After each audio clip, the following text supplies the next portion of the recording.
The stress of stretching your budget to keep up with inflation might not just be impacting you, but can also affect your kids. In today's Family First, I have a few ways that you can explain making tough financial decisions to your kids and how to minimize the stress felt by your family.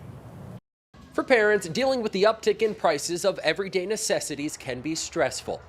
Unfortunately, it's stress that can be passed along to our children. Kids have the propensity to become anxious or stressed about pretty much anything. Joelle Jones is a licensed clinical social worker at UPMC Children's Community Pediatrics in Camp Hill.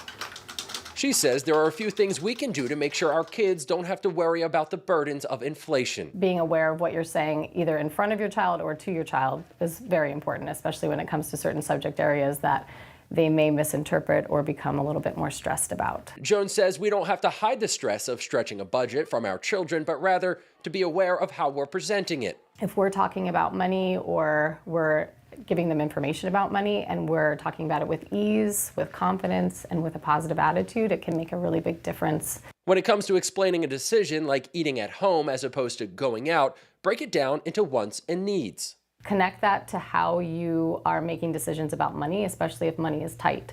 So whenever money's tight, I have to kind of decide, is this a want or a need? And then make a decision based off of how much money we have to use. It might also be helpful to explain to a child that this is a temporary situation. It can kind of be something like, well, right now, we're in a position to be a little bit more careful with our money. Next month or in a few more months from now, we might be able to do the things that you would want to do that are more expensive. In the end, Jones says it's not about how much money you spend on the activity, but about the time you spend with your child. The free activities or the activities that are a little bit more spontaneous or creative are a lot more memorable. Putting your family first, Sean Stryker, Fox 43.